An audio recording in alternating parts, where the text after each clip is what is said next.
Alhamdulillah, Kokom sehat juga. Alhamdulillah Ibu sehat. Maaf ya Bu, hari ini saya mengganggu Ibu. Ya, ini ada tugas dari guru penggerak. Saya mewawancari Ibu tentang bagaimana pengambilan keputusan yang selama ini pasti Ibu banyak sekali pengalamannya ya. Tentang bagaimana mengambil keputusan yang sesuai dengan nilai kewajiban. Selama Ibu menjadi kepala sekolah, banyak permasalahan yang membuat dilema ya. Dalam pengambilan keputusan, jika bagaimana cara Ibu mengambilkan suatu keputusan tentang permasalahan yang menyangkut dilema tersebut, Ibu bisa berceritakan kepada saya sehingga saya bisa belajar dari pengalaman Ibu. Ya. Terima kasih Kokom, sukses juga buat Kokom, semoga lancar terus seterusnya. Saya menjadi kepala sekolah dari mulai tahun 2012 sampai sekarang 2023, mungkin sudah 10 tahun ya, hampir mau 11 tahun. Pasti memang banyak pengalaman, apalagi saya sudah 3 sekolah yang saya tugasi. Terutama ada beberapa di kegiatan siswa. Itu yang paling pokok memang kalau kegiatan siswa itu hubungannya dengan ketika akan ujian kelas 6. Jadi setiap tahun itu selalu ada aja itu anak yang memang harusnya dia tidak pernah sekolah, tapi di satu sisi kita harus bisa anak itu biar lulus bagaimana caranya. Ada beberapa di antaranya, yang pertama kondisi keluarga, seperti sekarang seperti tahun kemarin itu ada siswa yang kondisi keluarganya dia tidak mau sekolah karena dia anaknya itu orang tuanya berpisah, kemudian berpisah masing-masing, dibawa lagi bolak-balik gitu, sehingga pindah jauh, dan kami pihak sekolah harus mencari-cari anak itu sekarang tinggalnya di mana. Kami harus punya tanggung jawab bahwa anak itu setidaknya harus mengikuti ujian, karena dia sudah mengikuti pembelajaran dari kelas 1 sampai kelas 6, ketika mau final dia tidak ada gitu. Jadi naluri saya sebagai kepala sekolah itu, saya sangat ingin sekali anak tersebut lulus dan bisa mendapatkan ijazah SD minimal gitu, sehingga nanti bisa dilanjutkan ke jenjang yang berikutnya. Ada beberapa solusi yang saya ambil ketika keputusan itu terjadi. Di satu sisi ada sisi kemanusiaan, di sisi lain juga anak itu artinya tidak disiplin gitu. Tapi di sisi kemanusiaan akhirnya saya mengedepankan tentang sisi kemanusiaan. Saya bekerja sama dengan guru kelas 6 mencari keberadaan anak tersebut. Kemudian akhirnya ketemu, dan anak tersebut diberi kebijakan dari pihak sekolah untuk mengikuti ujian, walaupun sebenarnya itu bertentangan dengan aturan-aturan yang ada, karena untuk sekolah itu kan harus beberapa syarat yang harus ditempuh, diantaranya adalah kehadiran. Tapi dari sisi kemanusiaan itu saya lebih mengedepankan sisi kemanusiaan, sehingga anak itu diberi kesempatan untuk mengikuti ujian. Alhamdulillah anak itu bersedia mengikuti ujian, walaupun misalnya kita dengan nilai yang sesuai dengan minimal ya, karena kita tidak boleh melebihi nilai yang, walaupun misalnya dia itu cerdas, nilainya melebihi nilai yang ada, tapi tetap dia itu karena ada beberapa persyaratan yang tidak dia penuhi. Itu untuk di siswa ya. Untuk di guru kasusnya ada banyak ya, ada banyak kasus. Cukup satu saja apa beberapa? Terserah Ibu. Jadi cerita aja ya, dulu pernah ada yang pertama tentang kasus guru. Beliau itu awalnya rajin, kemudian ikut promosi menjadi kepala sekolah. Lalu setelah promosi menjadi kepala sekolah, ikuti kegiatan kepala sekolah dengan baik, mengikuti semua prosedur kepala sekolah dengan baik ditempuh, tetapi terkendala oleh ketika pelantikan itu terkendala. Guru tersebut sudah merasa akan ada pelantikan, tetapi terkendala oleh ada pemilu waktu itu, ada pemilihan bupati, sehingga belum bisa ikut pelantikan. Kita tahun lebih menunggunya, lebih dari 1 tahun menunggu. Mungkin di satu sisi guru tersebut merasa saya udah mau jadi kepala sekolah, sehingga dia sudah tidak lagi untuk bersemangat untuk mengajar. Padahal itu kan kalau misalnya berdasarkan menurut aturan itu guru itu harus tetap mengajar apapun yang terjadi gitu, apapun yang terjadi, karena dia itu belum pelantikan. Kalau belum pelantikan itu artinya dia belum sah menjadi kepala sekolah dan tetap harus melaksanakan kewajibannya sebagai guru. Tetapi mungkin guru tersebut merasa saya sudah lulus, saya sudah dapat NUKS gitu kan, tapi jadi sudah merasa. Jadi saya di satu sisi saya tetap harus mengambil tindakan kepada guru tersebut, karena guru tersebut juga nantinya akan menjadi kepala sekolah. Saya harus memberi pembelajaran kepada beliau gitu, bahwa nanti kalau misalnya udah jadi kepala sekolah menghadapi hal seperti ini harus bagaimana gitu.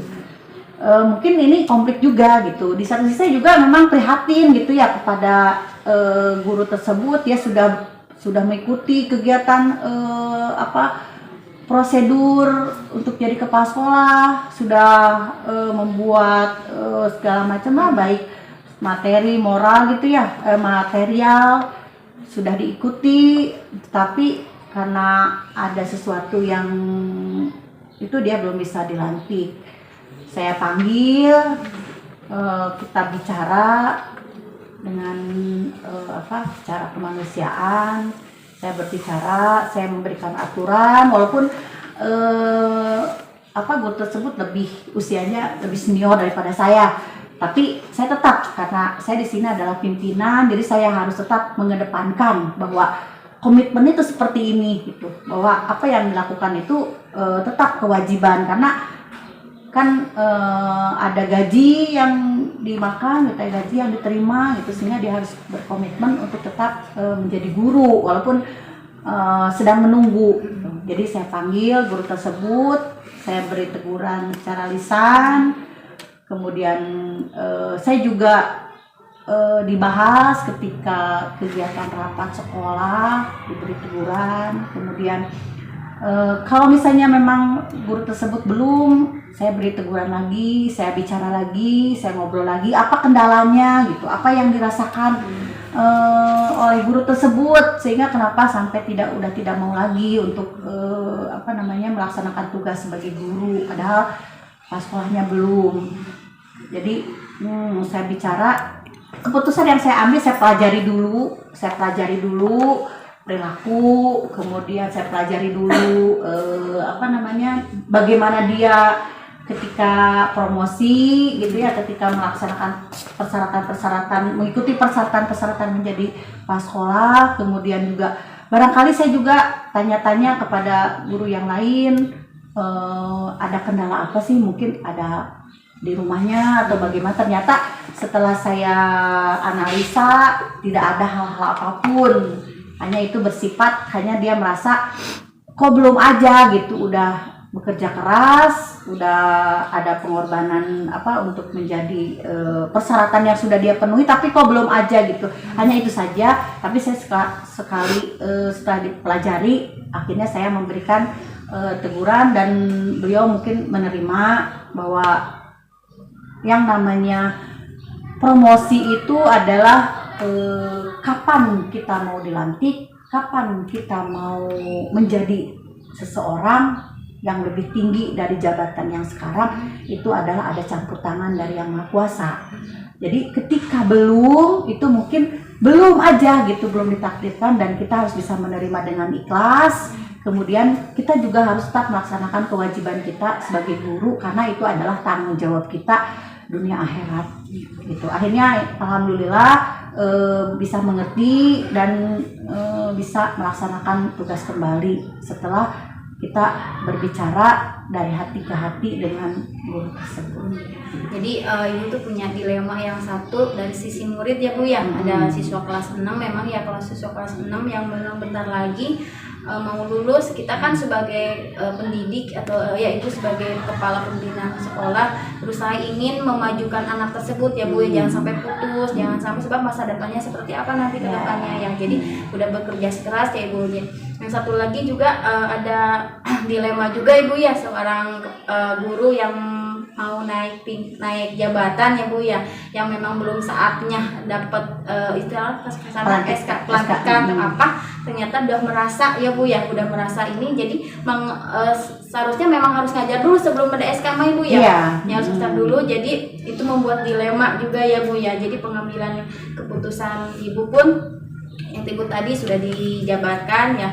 Nah di sini Bu, bagaimana Ibu mengidentifikasi pengambilan kasus-kasus tersebut sehingga diantaranya itu ada masuk dilema, ada dilema etika dan rujukan moral. Bagaimana mengidentifikasi Bu bahwa keputusan kasus-kasus Ibu itu ternyata ada yang muncul dilema etika ataupun rujukan moral. Nah kalau misalnya berarti kan ada dilema etika tuh, kan beliau itu lebih senior daripada saya. Itu jadi ada sedikit merasa saya lebih junior dibandingkan dia senior ya. Tapi saya sebagai kepala sekolah tetap saya ada pimpinan di sini gitu. Jadi dilema saya tetap harus memperlakukan beliau sebagai seseorang yang memang harus saya bina ketika orang tersebut tidak bisa mengikuti aturan yang ada gitu. Jadi tetap saya harus melaksanakan aturan yang ada, karena itu pun tanggung jawab saya juga tanggung jawab dia gitu. Jadi tanggung jawab guru tersebut saya tetap mengedepankan peraturan yang ada. Jadi walaupun misalnya saya dilema, saya agak sungkan gitu kepada guru tersebut, tetapi walaupun secara hubungan lebih senior, tapi saya tetap harus etika saya harus mengedepankan bahwa saya itu adalah pimpinan di sini. Jadi saya harus tetap sebagai pimpinan, saya harus tetap melaksanakan tugas untuk menegur, kemudian memberikan sanksi, kemudian kalaupun misalnya memang itu teguran itu kan ada teguran lisan, tertulis, tapi kalau misalnya memang sampai terus, saya bisa memberikan sanksi kepada guru tersebut untuk berkomitmen kembali menjadi seorang guru sebelum SK itu datang. Kemudian rujukan moralnya, saya dari sisi kemanusiaan. Dari sisi kemanusiaan saya ngobrol yang tadi, saya bicara dari hati ke hati, keinginannya apa, maksudnya bagaimana gitu, sehingga saya ungkapan hatinya kenapa sih sampai seperti ini gitu, sampai dia tidak mau melaksanakan tugas. Jadi saya mengungkap secara moral, mengungkap dari sisi perasaannya. Jadi saya ungkapkan, saya bicara sehingga dia bisa mengungkapkan kegundahan dari hatinya, kenapa sampai seperti itu gitu. Ya Bu, jadi Ibu mengidentifikasinya dengan cara tadi memberikan sanksi ya, karena memang sebagai pimpinan terutama guru ya, kita harus tetap menghormati dan memang ikut ya keputusan kepala sekolah ya, kita menghormati banget gitu Ibu ya. Ibu mengidentifikasinya dengan memberikan sanksi, teguran, dan secara tadi keputusan yang moral yang tadi Ibu secara ini ya berdiskusi mungkin yang mendatanginya maunya seperti apa, memanggil keluhannya apa, sehingga tidak ada sesuatu yang melanggar gitu ya Bu ya, dengan yang melanggar kode etik mungkin ya Bu. Apakah ada langkah-langkah yang baik Bu yang sehingga pada saat pengambilan keputusan tuh yakin dan menjadi komitmen, langkah-langkah yang Ibu ambil, langkah-langkah? Menurut saya langkah yang saya ambil itu kan saya ada yang tadi kode etik. Jadi saya harus mengedepankan bahwa dia itu guru dan harus melaksanakan tugas. Jadi ada SK, ada undang-undangnya, ada kode etiknya, ada peraturan-peraturannya yang membuat dia harus melaksanakan apa yang menjadi tupoksinya. Tidak ada alasan bagi dia apapun gitu ya, apapun alasannya, karena memang guru itu sudah ada apa yang harus menjadi tupoksinya itu harus dilaksanakan. Selain dia juga, karena kan dia juga menerima gaji gitu, itu harus dia pertanggungjawabkan dunia akhirat. Jadi seperti itu. Apakah ada cara lain Bu dari pengambilan keputusan tersebut? Mungkin ada cara lain? Apa cukup itu? Yang tadi ada dua macam gitu. Oh, iya, yang pertama kan dari sisi disiplin. Iya, disiplin. Yang kedua dari sisi kemanusiaan. Gitu. Oke. Jadi langkahnya itu tadi ya karena sesuai dengan harus paham kode etik ya Bu ya. Yang pertama yang disiplin itu kode etiknya seperti apa. Yang kedua di sisi lain yang tadi. Sisi lain yang tadi sisi kemanusiaan. Sisi kemanusiaan kita memanggil, bicara dari hati ke hati, kegundahannya apa. Kemudian istilahnya curhatannya apa gitu, apa yang menjadi kendala, kenapa dia seperti ini gitu. Jadi lebih mengungkapkan dari sisi pendekatannya, sisi kemanusiaan. Jadi ada dua pendekatan. Ada dua pendekatan. Jadi disiplin ya Bu, yang jadi sesuai peraturan ya. Kemudian jadi sisi kemanusiaan ya Bu, pendekatannya yaitu tadi berbicara ya Bu dari hati ke hati. Jadi di situ nanti Ibu menyimpulkan memberikan ini tersendiri kesimpulan apa yang nanti ketika kan dengan ngobrol, dengan berbicara, saya panggil dari ke hati apa kendalanya, apa yang menjadi kegundahannya, kenapa sampai terjadi seperti ini, sampai dia tidak mau melaksanakan tugas gitu kan, ada curahan hatinya. Nah yang kedua itu tetap dari sisi disiplin, karena komitmen sebagai guru PNS yang harus melaksanakan tugas. Apakah ada tantangan Ibu dalam pengambilan keputusan Bu yang bertanggung jawab selama ini? Ada nggak tantangannya pengambilan keputusan tuh tantangan? Pasti banyak tantangannya. Bisa ceritakan Ibu? Yang pertama itu tantangannya kan yang tadi senior junior gitu, yang itu kan tantangan ya. Rasa sungkan gitu kepada yang lebih tua itu kan jadi tantangan, tapi tetap harus mengedepankan bahwa saya adalah pimpinan di sini. Kemudian yang kedua kadang kedekatan gitu, kedekatan dengan guru tersebut gitu, ada sungkan ketika mau menegur gitu kan, gimana gitu ya, kalau misalnya nggak ditegur, tapi kan itu tetap harus ditegur gitu. Banyak sekali sungkan seperti itu yang menjadi kendala, tapi tetap kadang-kadang kadang-kadang ketika kita tegur guru ada yang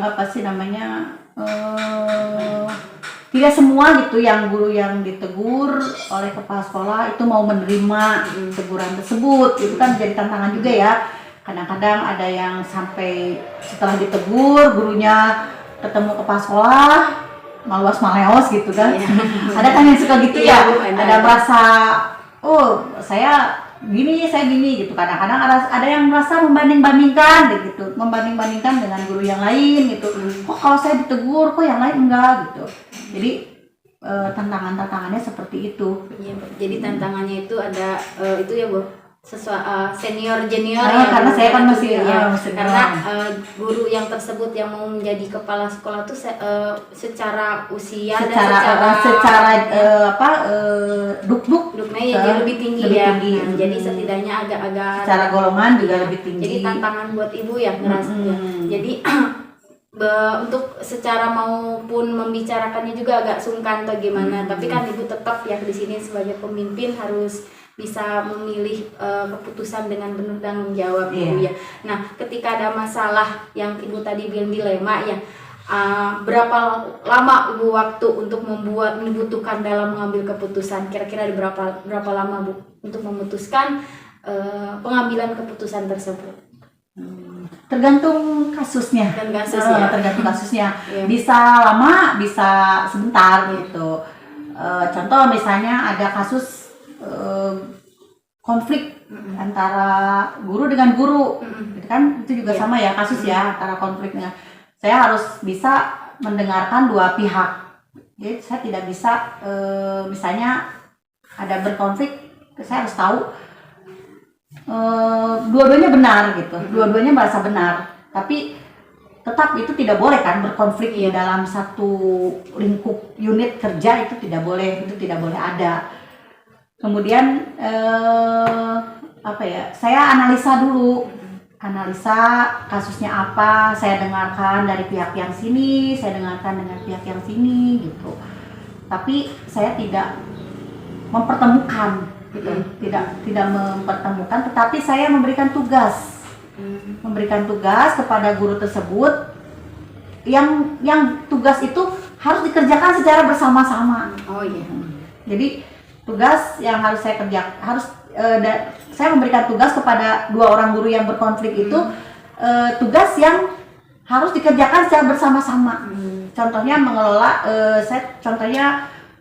tentang penanganan masalah proses ujian kelas 6. Kan ada kolaborasi gitu. Jadi saya tangani yang kebetulan yang satu itu bendahara, yang satu lagi guru kelas 6. Otomatis antara guru kelas 6 dengan bendahara tersebut kan harus ada hubungan, harus ada pembicaraan. Terus saya perhatikan dari jauh, alhamdulillah dengan diberikan tugas secara berkolaborasi, akhirnya mereka secara tidak langsung, secara tidak menyadari konflik yang ada itu mencair gitu. Oh iya. Ya, itu. Jadi butuh waktu lama juga ya. Lumayan ya, gitu. Kebetulan mungkin pada saat itu ketika berkonflik itu pada saat yang tadi ya, yang konflik yang tadi itu kebetulan memang pas waktunya nggak terlalu lama, karena mungkin butuh waktu hanya 2 minggu, karena pas momennya ketika momen keduanya saling membutuhkan gitu. Tapi kalau misalnya masalah untuk yang tadi disiplin guru itu mungkin saya butuh waktu 1 bulan 2 bulan ya. Untuk pendekatan, untuk agar bisa tujuan keputusan apa yang ingin saya capai itu berhasil. Sangat ini sekali Bu, banyak pembelajarannya buat saya, terutama yang tadi ya. Kalau butuh waktu lama yang bisa terselesainya kan dengan cara mencari sendiri ya Bu ya, dengan bekerja sama, yaitu salah satu bukan dari jadi mereka yang bisa menyelesaikan, bukan ibu ya yang jadi secara sendirinya terselesaikan gitu ya Bu ya. Jadi ada konflik yang 2 guru yang itu ya Bu ya, yang secara ibu mengambil sikapnya dengan cara memberikan kerjasama ya, tugas secara kerjasama. Jadi setidaknya guru tersebut yang tadinya ada konflik mau tidak mau ya Bu ya, hatinya walaupun ini mau tidak mau harus istilahnya jangan sama kekeh gitu ya Bu. Jadi karena ini tugas, karena itu permasalahannya nggak berat gitu, permasalahannya hanya beda paham saja. Ya. Jadi setidaknya itu bisa terselesaikan ya Bu ya, jadi bisa damai gitu secara pribadi. Jadi akhirnya bisa kembali lagi mencair. Nah, apakah ada orang lain Bu dalam membantu Ibu untuk mengambil suatu keputusan tersebut tentang dilema, ada nggak Bu? Kalau misalnya masalah kedisiplinan mungkin saya berkonsultasi dengan pengawas pembina pengawas pembina. Jadi kalau misalnya saya setiap ada ada permasalahan yang saya sekiranya itu saya membutuhkan bantuan konsultasi itu, maka saya akan berkonsultasi dengan pengawas pembina yang ada yang membina sekolah yang saya pimpin ini. Jadi ini Ibu ada yang membantu ya, jadi berkonsultasi kepada pengawas ya. Kalau misalnya masalah tersebut berat gitu ya, maksud gini, saya untuk menyelesaikan masalah ini memerlukan bantuan seperti pengawas pembina yang bisa lebih bisa lebih membina lagi, karena kan tugasnya pengawas pembina itu membina guru dan membina kepala sekolah. Apabila penyelesaian secara saya tidak bisa, saya konsultasi dengan pengawas pembina. Mungkin kalau misalnya dengan pengawas pembina tidak bisa, mungkin saya minta konsultasi lagi dengan Dinas Pendidikan Kabupaten Bogor. Oke. Apa Bu rencana Ibu ke depan dalam pengambilan keputusan yang mengandung unsur dilema? Bagaimana mengukur keefektifan pengambilan keputusan tersebut? Mengukurnya ke depan, maksudnya nanti ke depannya dengan pengalaman yang ada ya. Hmm. Jadi saya harus punya standar. Jadi saya membuat standar toleransi misalnya. Standar kalau misalnya seperti disiplin guru. Kalau misalnya saya lihat guru, saya bikin catatan ketika saya sudah kemarin pengalaman yang kemarin, saya bikin catatan bahwa nanti terobosan berikutnya itu supaya keputusan yang saya ambil itu tidak terlalu lama gitu ya. Jadi saya nanti akan membuat terobosan. Jadi antaranya saya harus lebih apa ya? Jadi ketika baru memulai, jadi saya tidak membiarkan dulu gitu. Jadi terobosan yang saya lakukan adalah saya tidak akan membiarkan suatu ketidakdisiplinan terus berlanjut gitu. Jadi saya ketika ketidakdisiplinan itu sudah muncul dari salah satu guru, maka saya langsung akan atasi. Jadi tidak akan menunggu sampai dia menyadari sendiri gitu. Jadi terobosan yang saya lakukan adalah sekarang saya lebih seperti dokter, bukan mengobati tapi menjaga kesehatan. Oh iya, menjaga hubungan itu ya. Jadi saya lebih lebih menjaga, kalau misalnya nanti konflik itu lebih menjaga harmoni. Misalnya tadi konflik guru dengan guru, saya lebih menjaga harmoni guru dengan guru, guru dengan kepala sekolah. Kemudian mengenai disiplin, saya lebih secara berulang-ulang saya kemukakan di forum-forum rapat sekolah, sehingga nanti ketika ada muncul pembahasan itu mengantisipasi lah, lebih mengantisipasi. Jadi bukan mengobati tapi lebih mengantisipasi ketidakdisiplinan itu muncul. Gitu.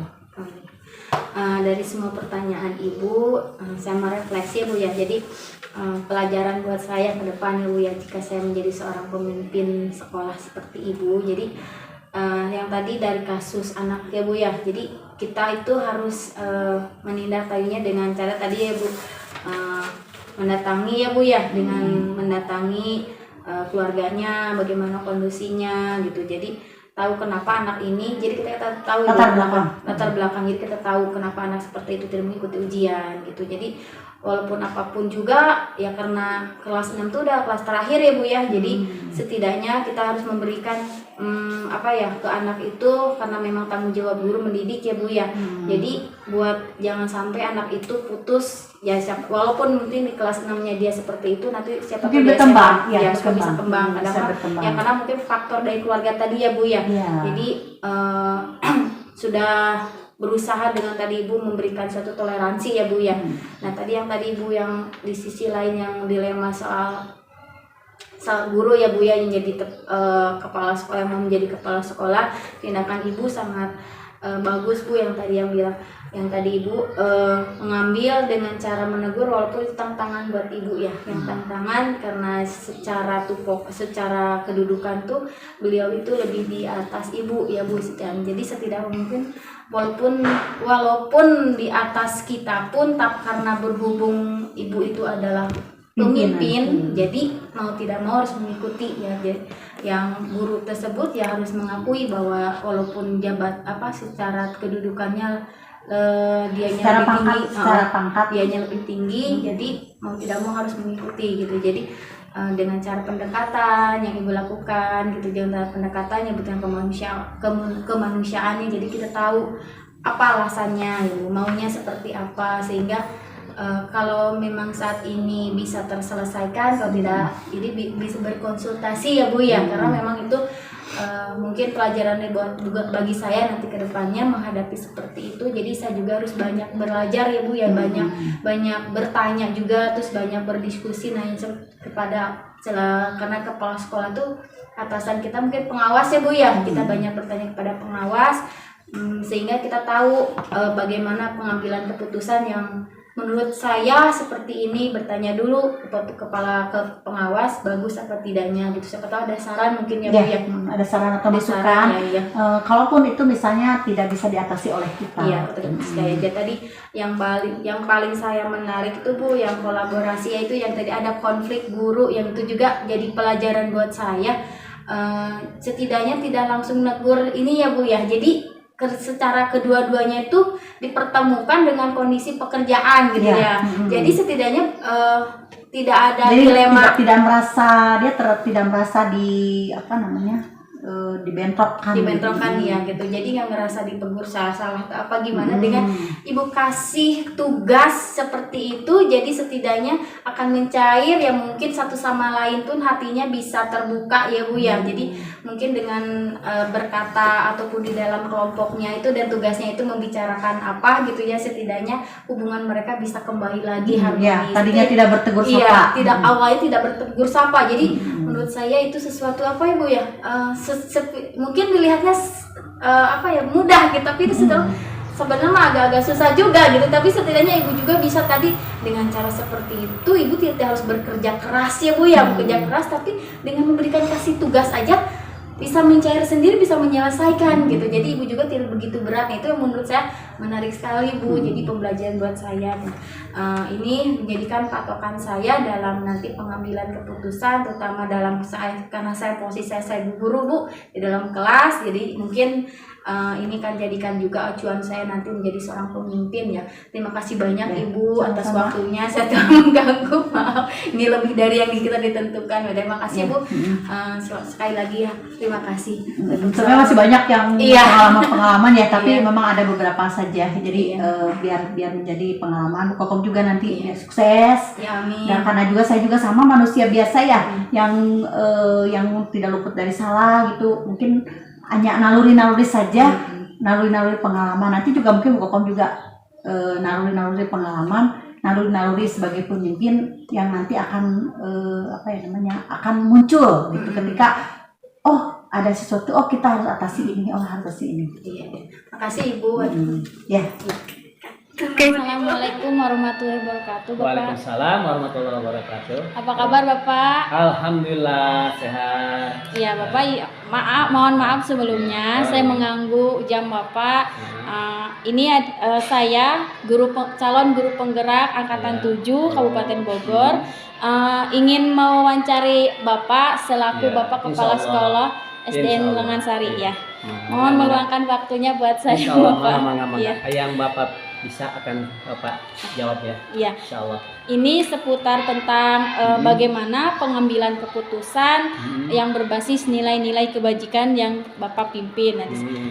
Terima kasih juga Bapak sudah mau meluangkan untuk waktunya membuat saya hari ini. Ini ada beberapa pertanyaan Pak yang mengenai kepemimpinan itu. Selama Bapak menjadi kepala sekolah, pernahkah Bapak mengalami permasalahan yang membuat dilema dihadapkan kedua pilihan yang sekira-kiranya sama-sama baik? Nah, diambil dalam mengambil sebuah keputusan. Jika boleh Bapak menceritakan kepada saya bagaimana menyelesaikan masalah tersebut. Iya. Terima kasih atas pertanyaannya. Wah, ini pertanyaan banyak sekali. Insyaallah saya akan bisa. Insyaallah. Pengalaman Bapak selama jadi kepala sekolah udah hampir 8 tahun ya. Alhamdulillah. Memang permasalahan sekolah pasti ada ya. Masalah siswa, masalah guru ya. Contoh kalau masalah siswa nih, misalnya anak kelas 6 sudah mau ujian. Pada saat mau ujian itu pada hari H-nya ada salah seorang anak tidak ikut. Tentunya itu anak sudah terdaftar ya, harus ikut ujian. Nah, itu masalah pada waktu itu mungkin guru kelasnya itu bertanya kepada orang tuanya, "Kemana nih anak?" ya. Oh, ternyata ada masalah di keluarga. Keluarganya katanya ini orang tuanya cerai ya, bapaknya pindah ke luar kota ya. Sementara anaknya itu dibawa ya, pada anak itu mau ujian hari itu. Jadi kami di sini dengan guru-guru itu berusaha untuk tetap anak itu harus ikut ujian karena sayang sudah 6 tahun pada saat ujian tidak datang, jelas ini akan tidak lulus itu anak ya. Jadi kami di sini dengan guru-guru yang mencari solusinya, tetap anak itu masih tetap didaftarkan dan nanti akan ada ujian susulan. Dan lalu masalah yang lain ya, masalah guru gitu ya. Masalah guru memang ada aja ya. Dari sini guru kami ada 12 orang ya. Lalu masalah misalnya ada aja sih yang misalnya guru itu ada sering terlambat masuk. Oh, ya. Ya, ada waktunya jam 7:30 udah belajar di kelas, tapi ada dia jam 8 masuk.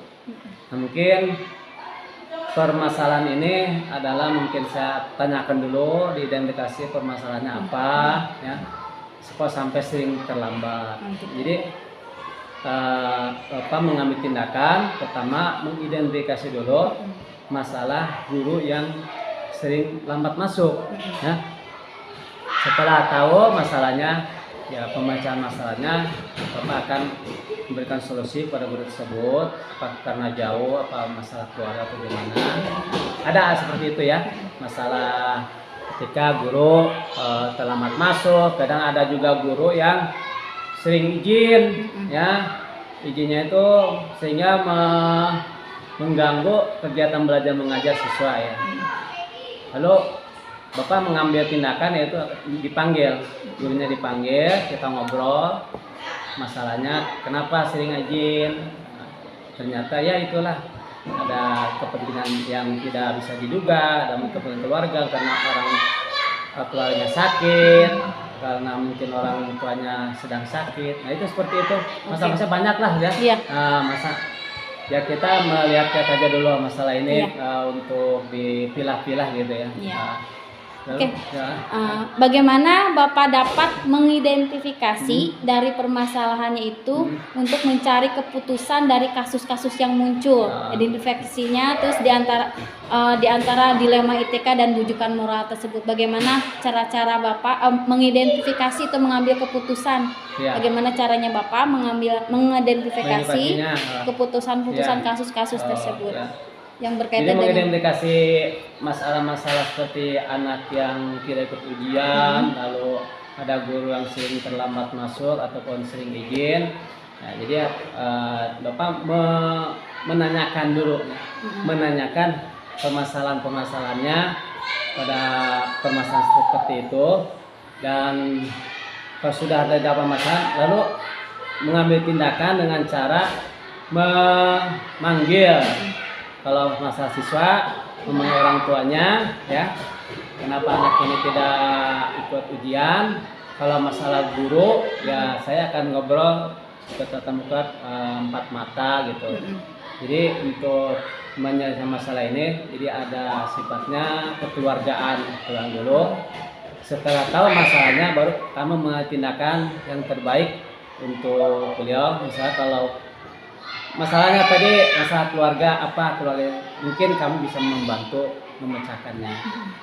Kalau masalah rujukan sosial memang sering banyak ini ya datang. Satu contoh, ada penawaran misalnya untuk penawaran beli buku itu ya untuk anak. Nah, kalau dilihat buku itu penting, tapi kami ada lagi yang lebih penting dari buku tersebut untuk untuk kegiatan yang lain gitu ya.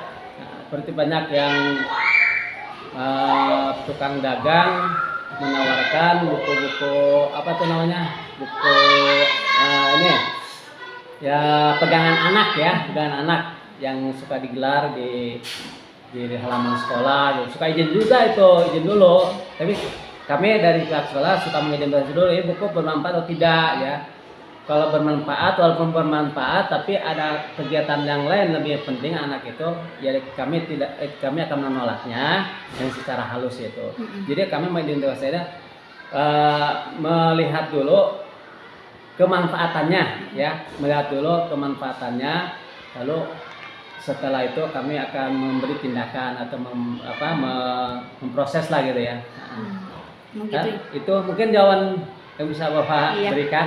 Oh jadi ya Ah. jadi kalau permasalahan yang tadi masalah anak itu Bapak menanyakannya dulu ya Ya, ke nanyakan orang tuanya orang dulu, tuanya. terus kemudian mengambil mengambil keputusan ya Pak Ya.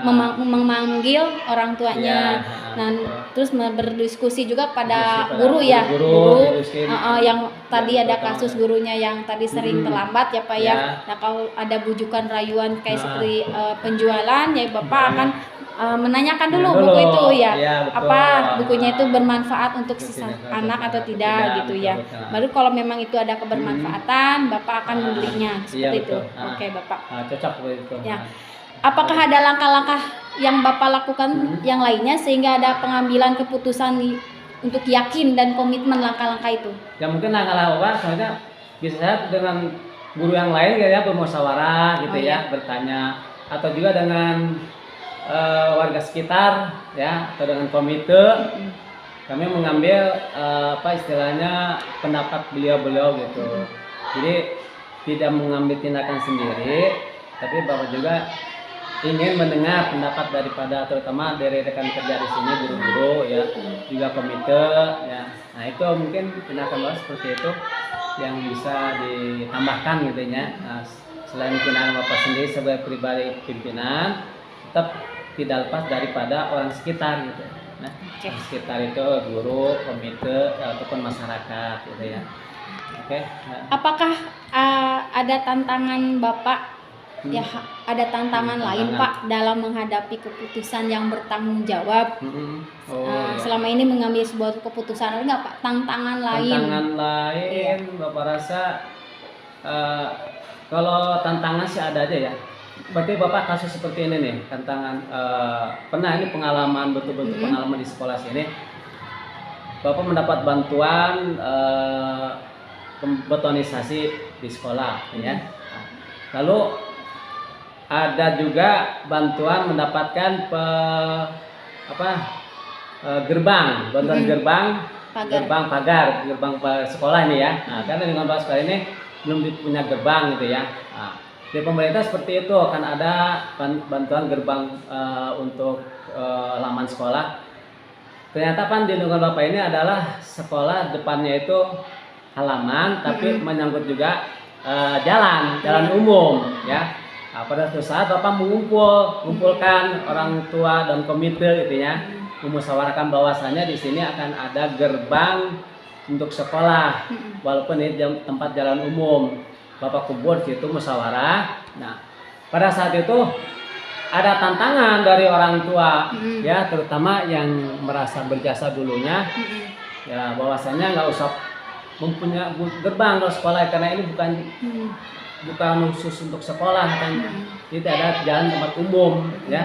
Nah, di situ setelah bermusyawarah ya, kenapa ada sebagian masyarakat yang setuju sekolah memang harus punya gerbang, jadi lebih aman gitu ya. Tapi ada salah seorang nih yang betul-betul ngotot, dia memperjuangkan tidak usah ada gerbang karena ini ada tempat umum katanya. Kalau ada gerbang setidaknya tidak bebas katanya. Nah, tapi ada juga yang Pak kalau begitu ini aja gerbang itu dijadwal, ada yang menunggu. Jadi kalau jam pagi masuk upacara atau hari Senin ditutup, terus selebihnya bebas ya, seperti jam luar sekolah malam ditutup katanya. Tapi ada seorang menentang terus-terusan sehingga yang lain juga mengalah jadi tidak ada gerbang katanya. Udah, daripada ribut ya, daripada Bapak jelek dengan masyarakat, memang kebijaksanaan ada di Bapak. Kalau Bapak memaksakan diri untuk mempunyai gerbang sekolah ya, nanti jelek dengan salah seorang warga di sini, dia tidak nyaman sekolah. Jadi akhirnya Bapak memutuskan bahwasanya di sekolah ini walaupun kita punya bantuan gerbang sekolah, tapi tidak dibatalkan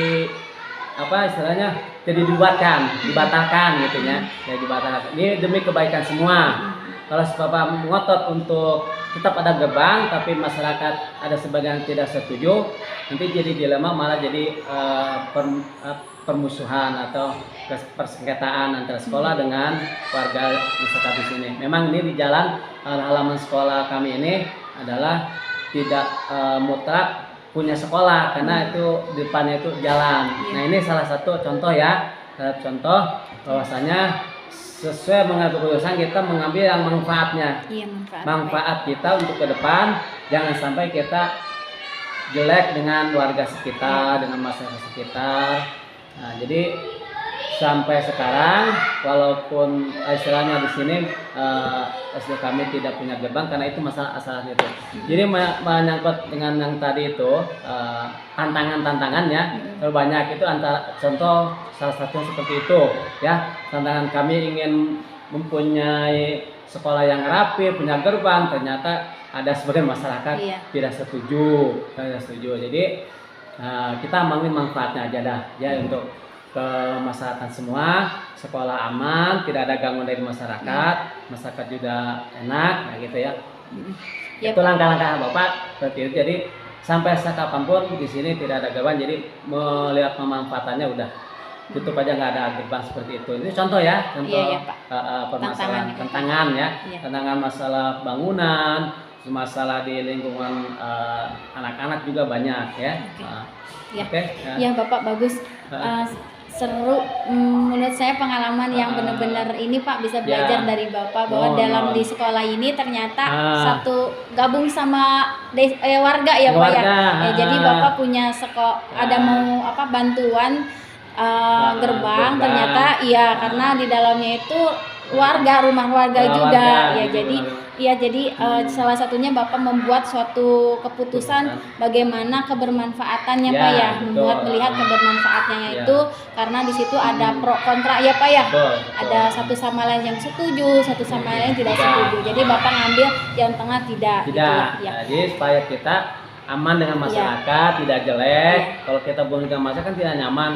Kasus kalau seperti ada di tempat yang lain tidak nyaman dengan masyarakat, dibakar kantornya pernah gitu, ada. Jadi kita istilah jangan terlalu ego lah gitu ya. Ya kita disebab kita ada di lingkungan masyarakat gitu ya. Walaupun itu bagus tuh ya, kalau ada gerbang bagus, indah, cantiknya, rapi. Tapi banyak tanah nggak usah lah gitu. Nah Pak, ketika ada permasalahan di Lama Etika, berapa lama waktu yang Bapak butuhkan Pak menyelesaikan permasalahan tersebut? Kira-kira berapa lama Bapak untuk? Kalau masalah seperti itu kan seperti tadi itu ya, masalah tantangan gerbang itu tadinya Bapak berkomunikasi dulu ya, hampir seminggu 2 minggu lah komunikasi dengan komite, lalu kata komite dengan kita musyawarah dulu, kumpul gitu, sehingga ada jadi tahap pertama saya bermusyawarah dengan komite, dengan guru-guru. Jadi yang berikutnya mengumpulkan warga dengan komite, bermusyawarah di situ. Bagus enggak ini kalau kita punya gerbang? Ternyata ada yang mendukung, bagus.